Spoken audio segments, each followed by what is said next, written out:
하나님께서 우리 인간의 구원을 위해서 일하시는 특징이 있습니다. 그것은 재앙 가운데서도 은혜를 거두시지 않는 거예요. 예레미야 32장 42절에 보니까 여호와께서 이와 같이 말씀하시니라, 내가 이 백성에게 이 큰 재앙을 내린 것 같이 허락한 모든 복을 그들에게 내리리라. 이 말씀은 이스라엘이 하나님을 떠나 말씀에 불순종함으로 말미암고 우상을 섬김으로 하나님이 이스라엘을 이방 민족에 의해서 심판을 당하게 하세요.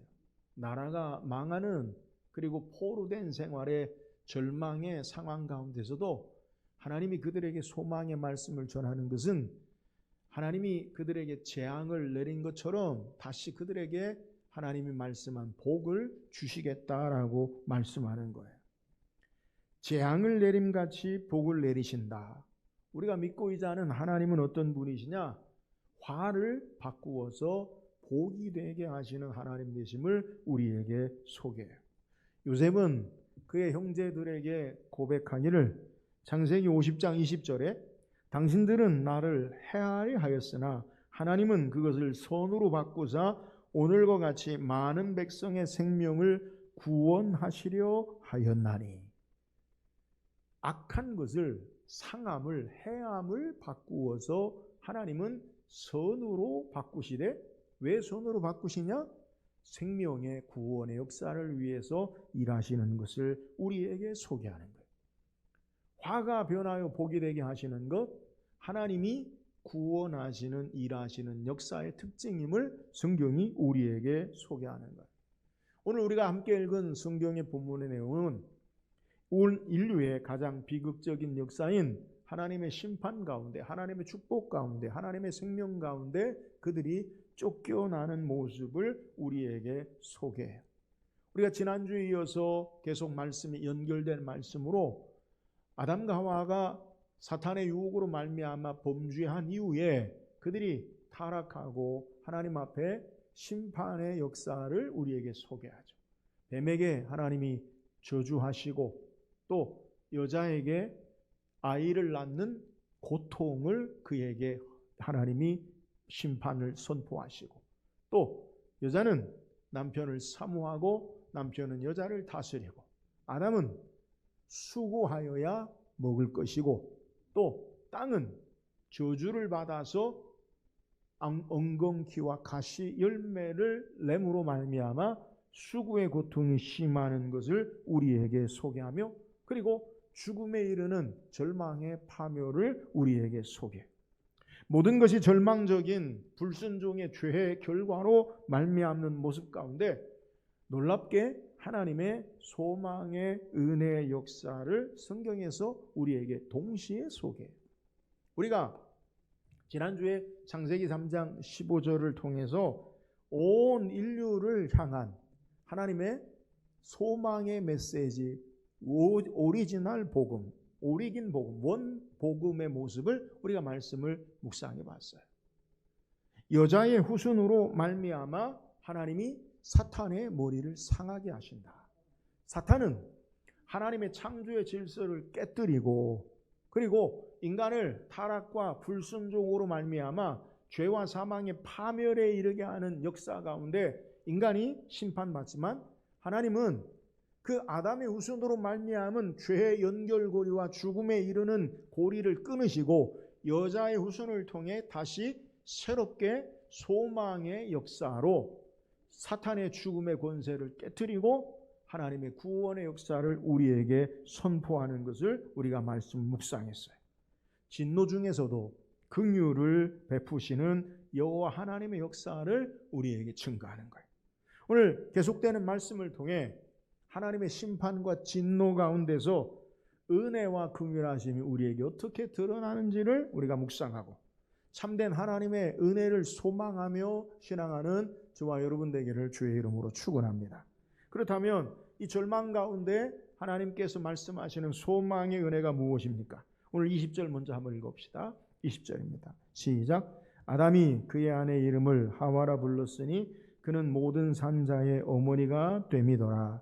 우리는 20절을 읽으면서 앞에 연결된 하나님이 범죄한 아담과 하와에게 그리고 뱀에게 심판하시는 내용과 이어서 아담의 반응을 성경이 소개하는 거예요.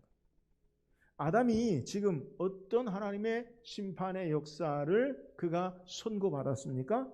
수고하여야 땀에 너가 이마에 땀을 흘려야 음식을 먹을 것이다. 그리고 땅은 너에게 엉겅퀴와 저주를 낼 것이다. 아담에게만 심판이 있는 게 아니라 온 땅과 여자와 그리고 모든 것에 절망에 이르는 심판의 선고를 아담이 들었어요. 다시 그 아담이 하나님 앞에 어떤 반응을 하느냐? 지금 절망에 죽음의 심판에 선포하시는 결과에 아담의 반응이 뭡니까? 아담이 뭐라고 이야기하냐? 아담이 그 아내의 이름을 하와라 불렀으니 그는 모든 산자의 어머니가 됩니다. 우리는 성경을 읽으면서 왠지 부자연스러운 대화의 내용이 하나님이 심판을 선포했는데 아담이 어떤 반응이 있어야 되느냐? 하나님 잘못했어요, 용서해 주세요 라든가, 아니면 하나님 난 이거 너무 힘들어요, 좀 감해 주세요, 뭐 이런 반응이 나와야 되는데 아담이 오늘 성경에 뭐라고 이야기하면 아내의 이름을 하와라 불렀다. 그리고 그 하와의 이름의 뜻이 뭐냐? 모든 산자의 어머니였더라라고 우리에게 소개하는 거예요. 갑자기 여자를 하와라 불러요. 창세기 2장까지 타락 전까지 하와라는 이름이 등장하지 않아요. 근데 타락하고 하나님의 심판의 선고 이후에 여자를 하와라고 그렇게 부른다는 거예요. 아담은 창세기 2장에 하나님이 지으신 모든 생명체를 그에게 이끌고 오실 때에 하나님이 하나님의 지혜를 따라 아담이 각각 이름을 지어줬죠. 창세기 2장 19절에 여호와 하나님이 흙으로 각종 들짐승과 공중의 각종의 새를 지으시고 아담이 무엇이라고 부르나 보시려고 그들을 그에게로 이끌어 가시니 아담이 각 생물을 부르는 것이 곧 그의 이름이 되었더라. 이름을 붙여줬어요.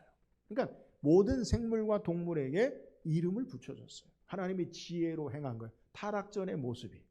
근데 아담이 홀로 있는 것이 하나님 보시기에 좋지 못해서 선하지 못했어. 하나님이 아담을 깊이 잠들게 하시고 아담에게 돕는 배필, 아담의 한쪽 편에서 갈빗뼈를 취하여서 돕는 배필을 하나님이 그에게 데리고 주셨더니, 하나님이 주셨더니 아담이 뭐라고 이야기합니까? 창세기 2장 23절에 아담이 이르되 이는 내 뼈 중에 뼈요 살 중에 살이라 이것을 남자에게서 취하였은즉 여자라 부르리라 하니라. 아담이 돕는 배필 뭐라고 부릅니까? 여자라고 불렀어요. 근데 오늘 창세기 3장에 타락하고 심판을 선고받는 그 순간에 아담이 여자라고 부르지 아니하고 오늘 성경에 그 심판의 결과에 이어서 아담이 여자를 하와라라고 불렀다라는 것을 우리에게 소개하는 거예요. 그러니까 처음부터 여자를 하와라고 부르지 않았어요.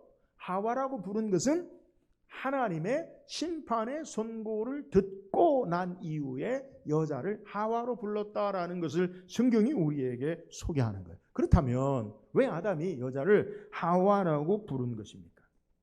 하와의 이름의 뜻이 뭐냐? 그 의미는 오늘 본문에도 우리에게 소개할 때 모든 산자의 어머니가 됨이더라. 모든 살아있는 자의 어머니였다. 이런 말이에요. 히브리어로 하와는 하바야, 하야에서 기인한 파생한 단어인데요. 이 하야라는 말이 뭐냐? 살아나다, 생명, 살다의 의미가 있어요. 또 예레미야나 에스겔에는 부흥, 생기의 의미가 있어요. 그러니까 하와다라고 부른 의미가 뭐냐? 살아있는 생명의 어머니였다라고 우리에게 소개하는 거예요. 앞서 소개한 대로 하와에게 여자에게 하와라 이름하고 모든 살아있는 자의 어머니였다. 히브리어의 본문을 그대로 직역하면 우리말 성경에는 우리에게 소개할 때 산자의 어머니가 됨이더라. 근데 이 어머니가 됨이더라라는 말의 의미를 그 시제를 불분명하게 우리에게 소개하는데 히브리어에 정확하게 직역하면 모든 산자의 어머니였다라는 거예요. 어머니였다. 이 말의 의미가 뭐냐? 과거형이에요. 과거형. 시제가. 자, 지금 성경에 아담과 하와가 자녀를 출산했습니까? 안 했습니까? 아직 출산 안 했죠. 그러니까 우리는 어머니라고 호칭하는 것은 누구에게 어머니라고 이야기합니까? 아이를 출산해야 어머니가 되죠. 아이를 출산하지 않은데도 어머니라고 부르지 않죠. 기분 나쁘죠. 근데 오늘 하와는 이름이 뭐냐? 어머니가 됨이더라. 어머니였다. 누구에게요? 모든 생명 있는 살아있는 자의 어머니였다라는 것을 우리에게 소개하는 거예요. 이것을 예언적 완료 또는 기원의 완료라고 그렇게 설명해요. 히브리어는 미래 행동을 표현하기 위해서 주로 완료를 사용해요. 이렇게 사용되는 것은 먼 미래의 사실의 확실성을 강조하는 것으로 미래의 일들이 이루어진 것과 다름없는 것으로 이야기하는 것으로 이것을 예언적 완료, 미래적 완료라고 부르는 거예요. 그러니까 이 말은 앞으로 하와가 모든 생명 있는 자의 어머니였다라고 미래의 확실함을 우리에게 부르고 있는 거예요. 지금 누가 이렇게 불러요? 아담이 여자라고 부르지 아니하고 하와라고 부르는 것은 하와의 내일의 미래의 모든 생명 있는 자의 어머니가 되었다라고 말하는 것을 우리에게 소개해요. 여러분, 이것은요 아담의 믿음의 고백이에요. 지금 왜 이렇게 고백합니까? 오늘 성경에 창세기 3장 15절에 하나님께서 여자의 후손은 뱀의 머리를 상할 것이요 라는 말씀이 뭐냐? 사탄의 유혹과 사탄의 괴계로 인간이 타락하고 불순종하고 그들에게 주어진 것이 뭐냐? 사망, 죽음에 이르는 것, 절망이 그들의 결과예요. 근데 하나님은 그 심판의 사망에 이르는 결과 가운데서 뱀의 역사로 말미암아 창조의 질서를 깨트리고 하나님을 거역하고 인간이 계속해서 하나님을 대적함으로 사망의 진노의 절망에 이르는 삶으로 계속 되어지는 것이 아니라 여자의 후손을 통해 사망의 진노의 죽음의 절망을 끊으시고 생명의 역사를 행하게 하시는 승리케 하심을 하나님께서 선포하시고 계신다는 거예요. 그래서 뱀이 인간을 유혹하고 불순종하게 함으로 죽음의 절망에 있는 인생들이 이 땅의 인간의 결말이 아니라 장차 여자의 후손으로 오시는 이를 통해서 모든 생명의 어머니가 되어지는 생명의 역사를 아담은 말씀을 통해 믿음으로 바라보고 여자를 하와라라고 부르고 있는 것을 우리에게 소개하는 거예요. 아담은 심판 가운데서도 약속하시는 하나님의 말씀을 통해서 여자의 후손이 뱀의 머리를 상하게 하는 역사를 믿음으로 바라보고 비록 자신은 죄와 불순종으로 말미암아 죽음에 이르지만 하와로 말미암은 여자의 후손을 통해 산 자들의 생명의 소망의 역사를 바라보고 여자를 하와라고 부르고 있다는 것을 우리에게 소개하는 거예요. 바울은 로마서 5장 21절에 이는 죄가 사망 안에서 왕노릇한 것 같이 은혜도 또한 의로 말미암아 왕노릇하여 우리 주 예수 그리스도로 말미암아 영생에 이르게 하려 함이라. 아담이 믿음으로 고백하고 바라본 소망이 뭐냐?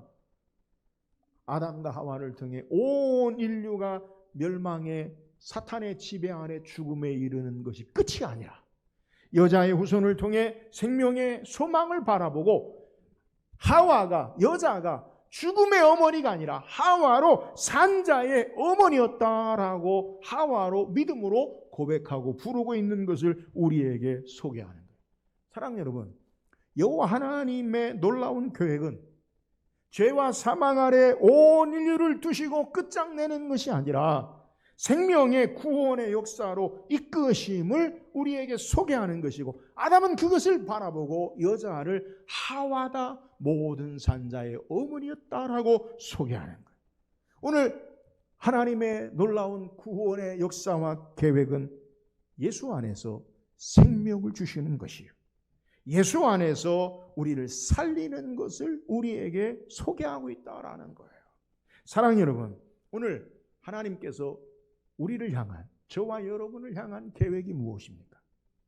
우리는 때로 우리의 실수와 허물과 죄악으로 넘어지고, 때로는 우리의 삶에 앞이 보이지 않는 절망의 탄식의 모습 가운데 우리의 삶이 놓일 때도 있지만, 하나님 우리를 그 절망 가운데 내버려 두지 아니하시고 생명의 소망으로 우리를 이끄심을 믿으시기를 주의 이름으로 축원합니다. 어떠한 상황과 조건에서도 우리를 구원하시는 하나님의 역사가 우리의 결말이요, 생명의 역사가 하나님의 구원의 은혜임을 우리에게 소개하는 거예요.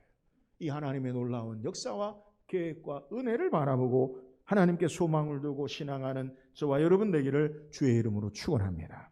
또한 절망 가운데 어떻게 하나님의 소망의 은혜의 역사가 있습니까? 21절 읽어보세요. 21절 시작.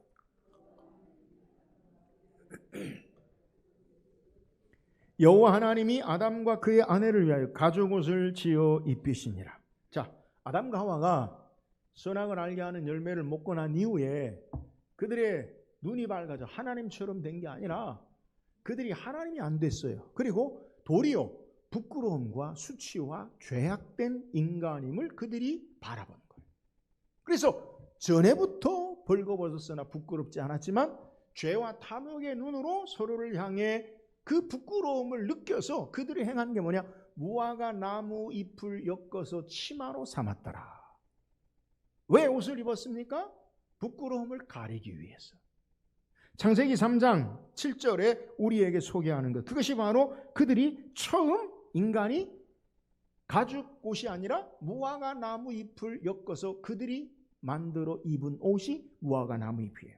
그런데 창세기 3장 21절에는 오늘 하나님께서 그들의 부끄러움과 수치에 자기들이 만든 무화과 잎을 벗기시고 어떤 옷을 지어 입히셨느냐?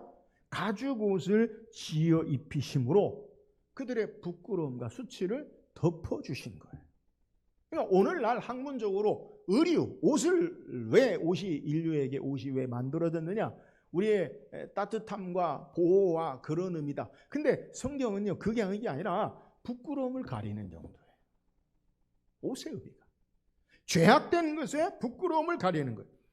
오늘 창세기 3장 7절과 창세기 3장 21절에 인간이 옷을 입은 것을 우리에게 소개하는데, 첫 번째 옷은 인간 스스로 만든 옷이요, 두 번째 옷은 하나님이 그들에게 지어주신 옷임을 우리에게 소개하는 거예요. 하나님은 아담과 그의 아내를 위하여 하나님께서 지어주셨어요. 오늘 성경에 지었다라는 말은 창세기 1장에 우리에게 소개하는 하나님이 세상을 창조하고 지으신 아싸라는 하나님의 창조의 역사를 다시 사용하셔서 옷을 지으셨다. 하나님의 창조의 행위를 소개하는 거예요.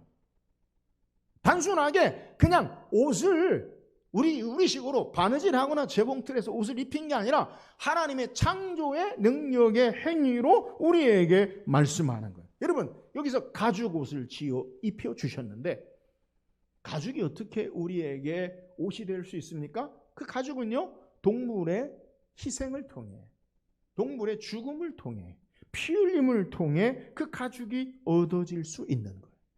자, 인간의 부끄러움과 수치를 하나님께서 어떻게 가려주시느냐? 생명의 피로 수치와 죄악을 가릴 수 있음을 우리에게 말씀하는 거예요. 인간이 자기 스스로 무화과 나무 잎을 엮어서 자기 스스로 수치를 가리는 것이 아니라 인간 스스로 어떤 죄의 부끄러움을 가릴 수 없고 하나님이 창조하신 창조의 행위, 가죽옷을 지어서 생명의 피를 흘려서 그 가죽으로 덮어주심을 우리에게 소개하는 거예요.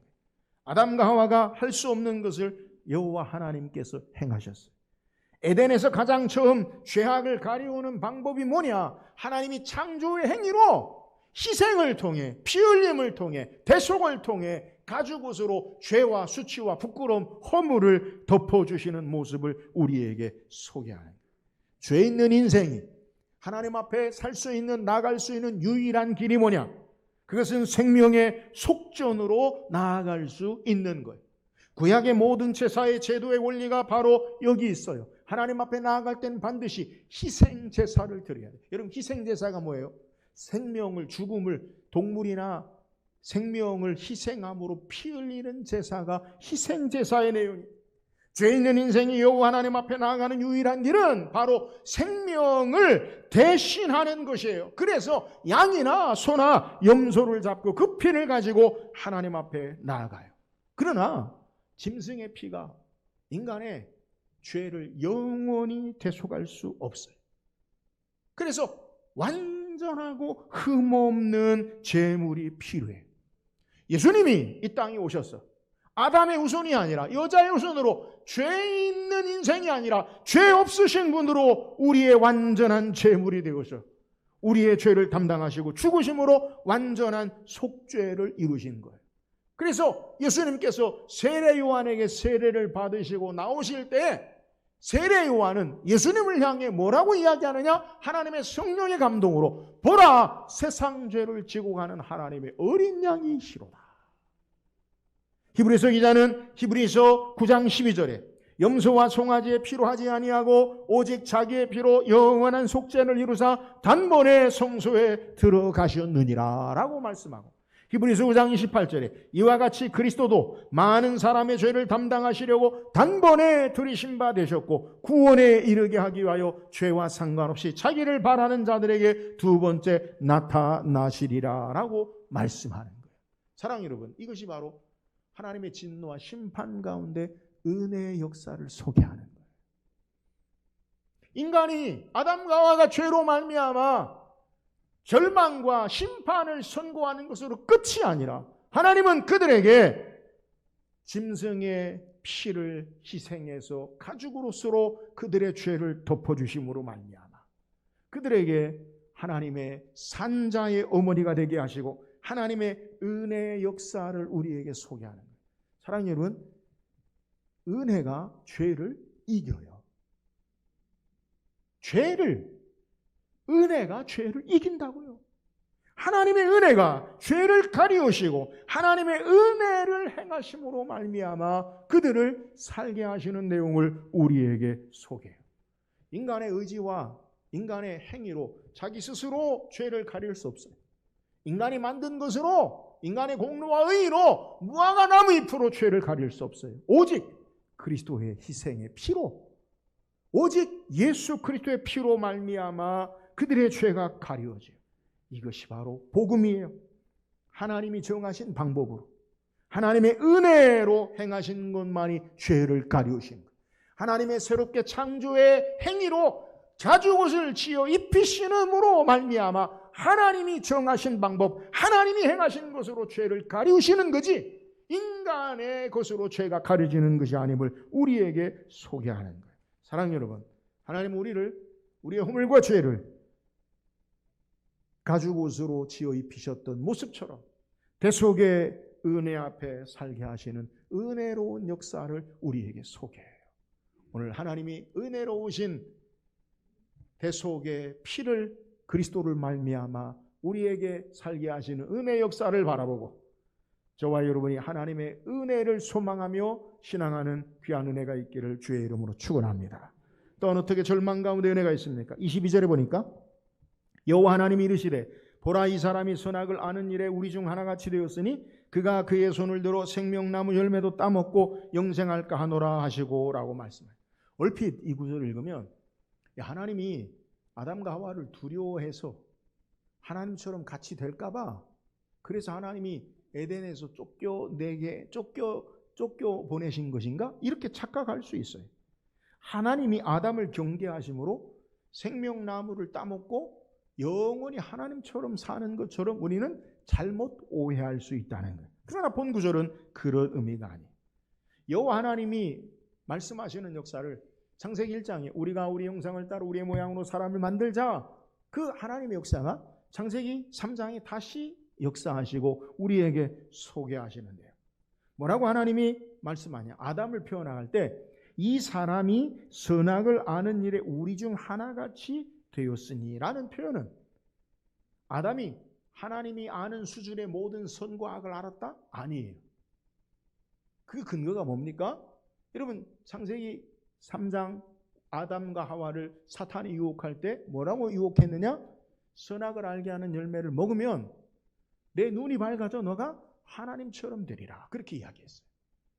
자, 선악을 알게 하는 열매를 먹고 아담과 하와가 하나님처럼 됐어요? 안 됐어요.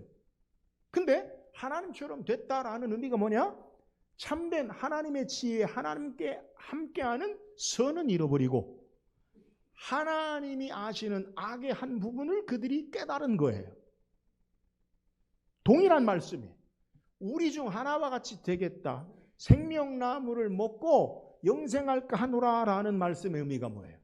여러분, 에덴 동산의 중앙에 무엇이 있었느냐? 생명나무와 선악을 알게 하는 열매의 나무가 있었어요. 근데 하나님이 어떻게 에덴 동산에 살게 하시는 역사를 아담에게 말씀하셨느냐?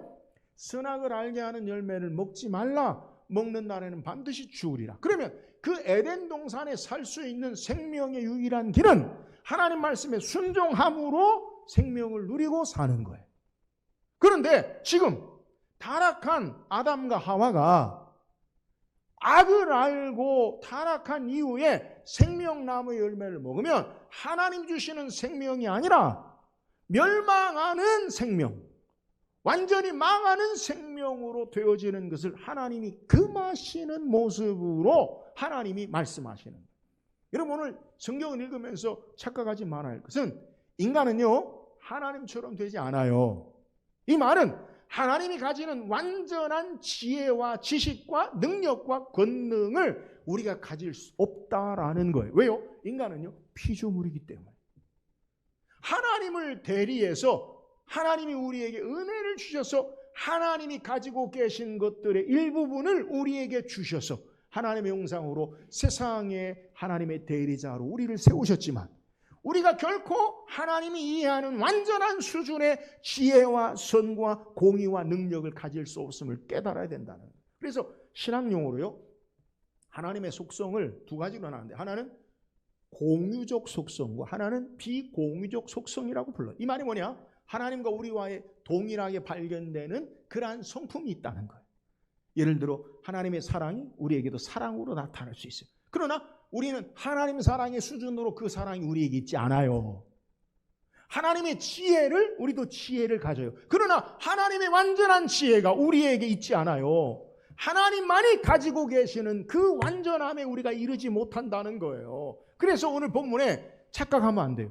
우리와 같이 영생할 거 아니라 하나님처럼 된다는 게 아니라 하나님이 가진 지식의 한 부분을 알 수 있을까? 이것을 우리에게 소개하는 거예요. 하나님과 동등한 지식을 가진다는 의미가 아니라 하나님이 가지고 계시는 선과 악의 일부를 가지고 있다라는 것을 우리에게 소개하고 그러면서 잘못된 지식을 통해 선악을 알게 하는 열매를 아담이 하와가 뱀의 유혹으로 먹어서 죄악에 이른 것처럼 생명나무의 열매를 먹음으로 영원한 멸망에 이르지 않도록 하나님께서 금하시는 내용을 우리에게 소개하는 거예요. 사탄의 거짓된 속임수에 아담과 하와가 선악을 알게 하는 열매를 먹고 눈이 밝아져 하나님처럼 된 것이 아니라 눈이 밝아져 수치를 발견하는 것으로 변했듯이 생명나무의 열매를 불순종한 상태에서 먹음으로 영생의 본래의 말씀에 순종하는 축복이 아니라 영원한 멸망의 삶으로 나가는 것을 금하는 것을 우리에게 소개하는 거예요. 그리고 하나님께서 우리에게 인간에게 행하신 것이 뭐냐? 그래서 하나님이 인간을 어떻게 합니까? 오늘 본문에 에덴 동산에서 쫓아내시고 땅을 갈게 하시는 것을 우리에게 소개하고 있는 내용이에요. 그래서 23절에 여호와 하나님이 에덴 동산에 그를 내보내어 그의 근원이 된 땅을 갈게 하시니라. 땅을 뭐라고 소개해요? 그의 근원이 된 거다. 여러분, 아담의 근원이 어디에 있어요? 아담은요, 인간은요, 땅에 속한 자예요. 아담이라는 말은 어디에서 파생했냐? 아담은 흙이에요. 흙, 붉은 흙. 아담은요, 흙에서 나왔어요. 인간은 하나님의 은혜가 아니고서는 결코 호흡할 수도 없고 살 수 없는, 생명이 될 수 없는 연약한 존재예요. 하나님이 그를 흙으로 보내어서 땅을 갈게 하신 의미가 뭐냐? 그의 근본인 죽음의 사망의 흙임을 자기 스스로 깨닫게 하시기 위해서 하나님께서 역사하심을 우리에게 소개해요. 인간은 땅에서부터 왔음을 깨닫고 땅으로 사는 자요 창조주 하나님이 될 수 없음을 그에게 말씀하시는 거예요. 땅에 속한 자로 하나님의 은혜가 아니고서는 결코 소망이 없는 인생이다. 이것을 깨닫게 한다는 거예요. 계속해서 하나님 어떻게 하십니까? 24절에 이같이 하나님이 그 사람을 쫓아내시고 에덴 동산 동쪽의 그룹들과 두루 두는 불칼을 두어 생명나무의 길을 지키게 하시니라. 자, 하나님이 인간을요 에덴에서 쫓아내시고 그 다음 행하신 게 뭐냐? 동쪽의 그룹들과 두루 두는 불칼로 두어 에덴을 지키게 하셨어요. 여기 등장하는 그룹이 뭐냐? 우리는 몇 사람 같이 모인 걸 그룹이라고 생각하는데 그게 아니라 본문의 그룹은요 최바림, 천사의 천사, 천사들이에요. 근데 이 그룹이 어디에 또 등장하느냐? 하나님이 모세를 통해 성막을 지으실 때 그 성막 안에 이 그룹이 또 나타나요.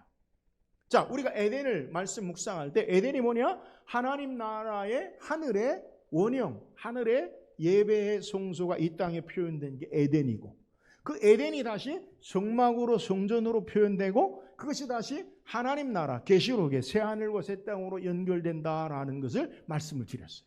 자, 오늘 본문에 에덴에서 인간들을 쫓아내시고 동쪽의 그룹들과 그리고 불칼이 두루두는 불칼로 그것을 막으셨다는 거예요. 에덴이 오늘 우리에게 소개하는 이 그룹 천사들이 어디에 등장하느냐? 모세에게 하나님이 성막을 지으실 때 출애굽기 37장 9절에 보니까 그룹들이 그 날개를 높이 펴서 그 날개로 속죄소를 덮였으며 그 얼굴은 서로 대하여 속죄소를 향하였더라. 이게 뭐냐?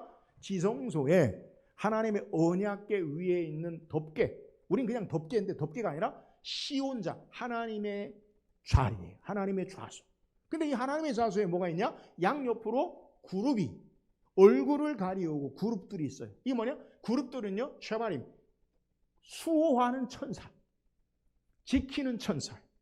그 천사들이 하나님의 보좌를 지키는 천사들이 성막에 등장해요. 근데 그 동일한 그룹이 에덴의 동쪽 문을 지키는 천사로 등장해요. 여러분 이 의미가 뭐냐? 에덴, 하나님이 거하시고 하나님을 예배하고 하나님을 모시는 그 장소에 하나님께서 행하시는 역사를 우리에게 소개하고 또 이 성막이 동쪽의 의미가 뭐냐? 성막은요 문이 어디로 향하느냐? 동쪽으로 문이 나 있어요. 여러분 성막의 의미가 뭐예요? 하나님의 임재하시는 상징이죠. 그래서 이스라엘 백성들이 진을 칠 때마다 성막을 중심으로 하나님을 중심으로 그들이 진을 치고 움직일 때도 성막에서 구름이 떠오르면 하나님의 인도하심을 따라 그들이 움직이고 낮에는 구름 기둥 불 기둥을 따라서 그들이 움직였잖아요. 그러면 에덴의 동쪽의 의미가 뭐냐? 성막의 동쪽 문처럼 에덴을 지키는 문을 의미하는 거예요. 다시 말하면 하나님께 나아가는 문이에요. 하나님이 계시는 곳으로 나아가는 문이에요. 그 문을 그룹들이 지킨 것처럼 그룹들이 지킨 것을 성막과 동일하게 성경이 우리에게 표현하고 있는 거예요. 여러분 하나님께 나아가는 문이 막혔어요. 하나님께 나아가는 길이 막혔어요. 누가 막으셨어요? 하나님이 막으셨어요. 그렇다면 반대로 누가 그 문을 여실 수 있습니까? 하나님이 여실 수 있어요. 여러분 이게 바로 절망 가운데 은혜예요. 하나님이 우리에게 하나님이 우리에게 금하신 그 문은 하나님만이 여실 수 있어요. 인간의 어떤 것으로 하나님께 나아가는 길을 열 수 없어요. 여러분 인간의 성인 군자들이 그 길을 열 수 없어요. 인간의 공의와 행위와 업적으로 그 길을 열 수 없어요. 인간의 지혜와 지식과 철학과 과학으로 열 수 없어요. 하나님만이 그 길을 여실 수 있어요. 예수님께서 요한복음 10장 6절에 말씀하시기를 내가 곧 예수께서 이르시되 내가 곧 길이요 진리요 생명이니 나로 말미암지 않고는 아버지께로 올 자가 없느니라. 에덴이 생명이 있는 것이요. 에덴이 하나님께 나아가는 유일한 길이요. 에덴이 바로 진리 되시는 그 길을 막으신 것을 예수님께서 그 길을 여심으로 우리가 하나님 앞에 나아갈 수 있음을 우리에게 소개하는 거예요. 절망 가운데 은혜가 뭡니까? 우리의 소망이 바로 예수 그리스도라는 거예요. 오늘 에덴의 길이 막혔어요. 인간의 범죄로. 우리 힘으로 도무지 나아갈 수 없어요. 생명을 누리지 못해요. 그러나 예수 그리스도로 말미암아 하나님께 담대히 나아갈 수 있고, 예수님이 우리의 길이 되시고 예수님이 우리의 생명이 되셔서 하나님께 나아갈 수 있음을 우리에게 소개하는 거예요. 예수님이 십자가에 죽으실 때 지성소와 성소휘장 위에서부터 아래로 찢어짐으로 하나님께 나아가는 새로운 살 길을 여신 것, 예수 그리스도가 우리의 소망이에요. 오늘 에덴이 막혀있는 그 절망이 하나님이 우리의 소망 되심을 보여주고 예수가 우리의 소망 되심을 보여주는 거예요. 사랑하는 여러분, 우리 인생의 삶에 여호와 하나님만이, 예수 그리스도만이 소망 되심을 믿으시기를 주의 이름으로 축원합니다. 다른 길이 없어요.